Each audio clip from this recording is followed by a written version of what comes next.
1 มื้อก่อนจะฮอดวันแต่งงานฝ่ายเจ้าสาวแบบเฮาต้องได้เกี่ยมอย่างแน่ไปมื้อนี้ฝนจะพาทุกคนไปเบิ่งกันสบายดีทุกคนมื้อนี้น้องฝนกลับมาแล้วฝนก็ได้เก็บบรรยากาศมื้อก่อนจะฮอดมื้องานหรือที่คนลาวเฮาเอิ้นกันว่ามื้ออุ่นดอกมาทางเฮานี่ได้เฮ็ดได้กะเกี่ยมอีหยังแดเริ่มมื้อมาอย่างแรกที่เฮาต้องได้กะเกี่ยมนั่นก็คือของอยู่ของกินไว้ให้คนที่ว่าจะมาเฮ็ดเวียกซอยหรือว่าพี่น้องที่กำลังจะเดินทางมาเพราะว่ามื้ออุ่นหรือมื้อนี้นี่จะมีทางพี่น้องที่ว่าอยู่ไกลเริ่มทยอยตัวกันมาเกี่ยมงานซวยในมื้อนี้แล้วภายในเช้าของมื้อนี้ก็จะเริ่มมีโต๊ะตั้งเต็นท์ที่ว่าเฮาไปเซาไว้เพื่อรับรองแขกในมื้ออื่นเริ่มเข้ามาติดตั้งให้เฮาตั้งแต่เช้าของมื้อนี้เลยและที่หลักๆที่เฮาต้องได้เกี่ยมนั่นก็คืออาหารการกินที่ว่าจะรองรับแขกที่มาในมื้อนี้และมื้ออื่นพร้อมอันนี้ก็เป็นซีนงัวที่ว่าเฮาเอางัวของเฮาเลี้ยงนี่ไปให้โรงฆ่าสัตว์เพิ่นจัดการให้ได้ซีนมาสดๆแบบนี้นี่ขาดบ่ได้เลยก็คือเมนูซอยจุเนาะทุกคนฝนก็เลยว่าได้รับหน้าที่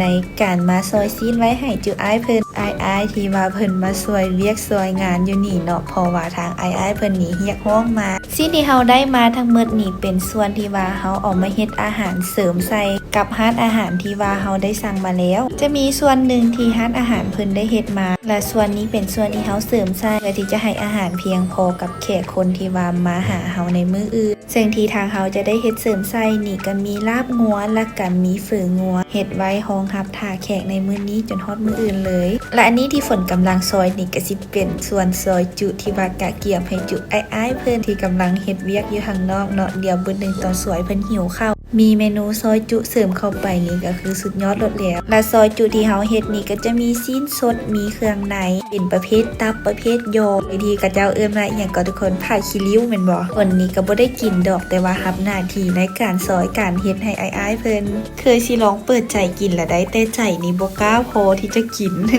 มีแต่เฮ็ดให้กินนี่ได้อยู่อันนี้ก็เป็นหน้าตาของซีนกับเครื่องในที่ได้มาบาดนี้เฮาก็สิไปซ้อเครื่องเคียงอยู่สวนเฮากันอยู่สวนนี้ก็บ่แม่นสวนใหญ่เนาะทุกคนเป็นสวนย่อมๆที่ว่าพอเพิ่นปลูกไว้พอซำใดซำหนึงกินพอบ่ได้ไปซื้ออยู่นอกหั่นนะเดี๋ยวเฮาสิเด็ดเอาหอมอยู่นี่น้อยนึงแล้วสิพาทุกคนไปเด็ดเอาอยู่สวนที่ว่าใหญ่กว่านี้เนาะฝนก็กำผักหอมบัวนี่แหละขี่รถจักรตืดไปเอาอยู่สวนอีกบ่นึงแดดก็แดดร้อนก็ร้อนมื้ออีกมื้อนึงก็กำผักไว้อยู่บ่ปล่อยอีกได้หั่นนะข้างหลังหันก็เป็นวิวภาพบรรยากาศงานที่ว่าเขาจะจัดในมื้ออื่นขี่มาได้น้อยนึงนี่ก็ฮอดแล้วเนาะทุกคนบ่ไกลจากเฮือนขี่มาประมาณ 4-5 หลังนี่แหละแล้วก็ฮอดแล้วอยู่สวนทางเทิงนี่เพิ่นปลูกไว้หลายหอมหลายผักเลยมาอยู่นี่ได้ครบเบิดทุกอันมีทั้งหอมป้อมหอมบัวหอมลาบผักสลอกสลัดนี่มีครบเบิดเลยอยู่นี่เอาก็มาเด็ดเอาอยู่นี่แหละอยู่นี่ผักเพิ่นงามฝนก็มาเด็ดเอาผักหอมบัวอยู่นี่ตื่มอีกน้อยนึงสะอ่อนความว่างามแห้งเก็บแห้งมันมือเหลียวเบิงขึ้นถึงหัวพัดว่ามักม่วงนี่เต็มอยู่ทุกคนเลยว่าขอจุเอ้ยเพิ่นว่าเด็ดเอาโลดว่าซั่นฝนก็ละสะอ่อนความว่าหลายห้อยต้องแต่งบักหลายหน่วยเลยกี้นี่หล่นมาได้มา2หน่วยแต่ว่าอ้ายฝนว่าบ่พอเอาอีกหน่วยนึงว่าซั่นได้หอมได้มักม่วงแล้วฝนก็สิไปแบ่งเอาผักหอมป้อมที่จุเอ้ยเพิ่นกำลังซ่อมเอาลงไปกินก่อนจักน้อยนึงเนาะเพราะหอมพวกนี้นี่เดี๋ยวพวกเอ้ยเพิ่นซ่อมแล้วก็สิเอาลงไปเฮือนลุมพุ่นเลย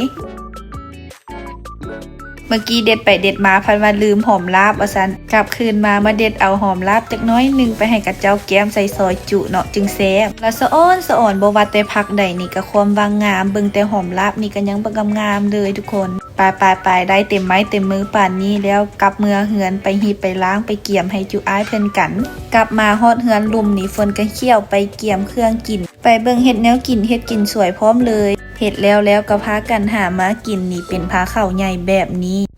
นี่แหละทุกคนยืนกินแบบนี้กินแซ่บกินม่วนขนาดหน้าตาอาหารของเฮาก็สิมีลาบดิบลาบสุกแล้วก็ลวกซีนจ้ำแจ่วพร้อมเนาะทุกคนปั้นข้าวเหนียวฮ้อนๆแบบนี้ปั้นแน่นๆหน่อยนึงเด้อทุกคนแล้วไปหยิบลาบจังซี่โลดกินข้าวเหนียวกับลาบนี่ใส่มือกินแบบนี้แหละจึงแซ่บฝนก็ขออนุญาตทุกคนเด้อกินโซทุกคนไปก่อน เฮาได้ซีงัวสดๆมาลวกกินจ้ำแจ่วแบบนี้ก็คือฟินสุดยอดเลยทุกคนกินเข้าไปนี่นุ่มละลายในปากเลยอันนี้พวกพอเพิ่นก็พากันกินซอยจุไปนำเนาะทุกคนแต่ฝนนี่บ่กล้ากินเพิ่นเสียให้ลองอยู่แต่ว่าบ่กล้าลองขนาดลาบดิบนี่ฝนยังบ่กล้ากินแล้วมาเจอซอยจุนี่ฝนขอยกมือลาเลย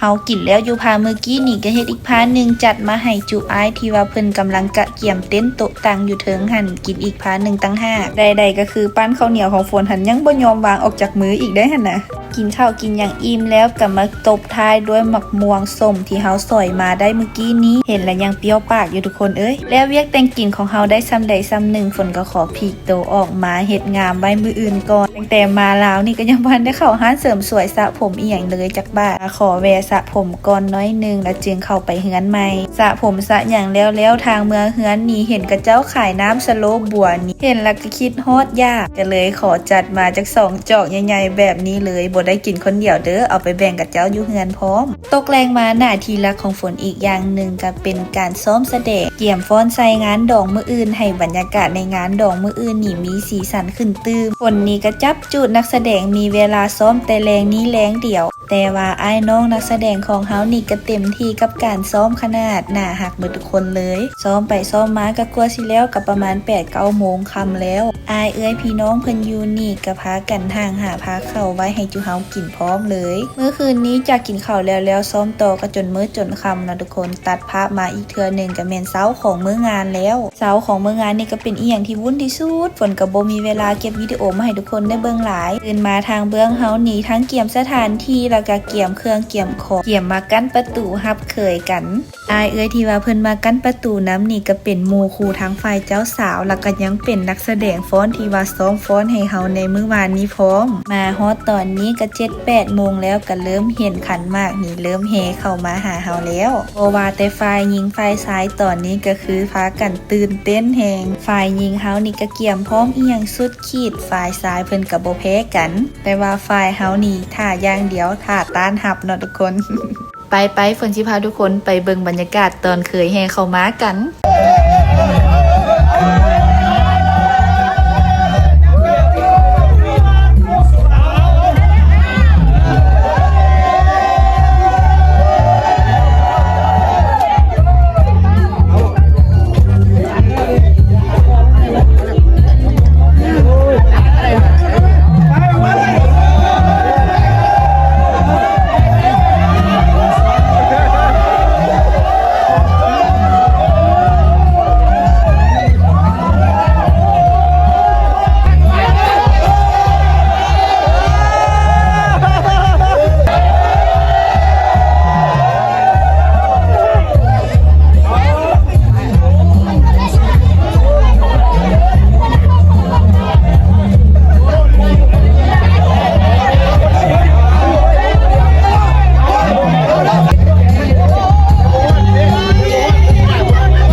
ทางเฮาก็เกียมกันคักแน่ว่าสิตานคือให้ถึงที่สุดเอาไปเอามาบ่แพ้เพิ่นและอันนี้ก็เป็นผลงานที่เฮาได้มาจากการลัดเคยเมื่อกี้นี่เนาะฝนได้แต่ซองเดียวแต่เบิ่งจุเอื้อยอ้ายเพิ่นนี่นะผู้ใดก็ได้มาคนละ2 3 4ซองเลยจากที่ว่าเคยของเฮาผ่านด่านหน้าประตูมาเมื่อกี้นี่แล้วมาฮอดตอนนี้ก็ฮอดขั้นตอนการล้างตีนเข้าเฮือนอันนี้ก็เป็นอีกประเพณีนึงเนาะก่อนที่ว่าเคยเฮาสิเข้าเฮือนนี่ก็ต้องได้มีการล้างตีนกันก่อนฝนก็เห็นแต่เพิ่นเลือกเอาเด็กน้อยมาล้างตีนให้แต่ว่าเพิ่นเฮ็ดการคัดการเลือกอีหยังจังใดนี่ฝนก็บ่ฮู้ข้อมูลตัวนี้ถ้า FC ผู้ใดฮู้นี่สามารถคอมเมนต์บอกฝนเติมได้เด้อจากที่ฝ่ายเจ้าบ่าวแห่กันมาฮอดในเฮือนแล้วทั้งเจ้าบ่าวเจ้าสาวก็เริ่มเฮ็ดพิธีสู่ขวัญตามประเพณีลาวเฮาเลยอันนี้ฝนก็พอดีทายได้มุมหน้าฮักของเจ้าบ่าวเจ้าสาวมาฝากทุกคนได้เบิ่งกันทางเจ้าบ่าวหอมแล้วฝ่ายเจ้าสาวนี่ก็ต้องได้หอมคืนแหละเนาะเฮาเป็นผู้เบิ่งนี่ก็เขินไปนำเลยหลังจากที่แล้วการสู่ขวัญภายในเฮือนแล้ว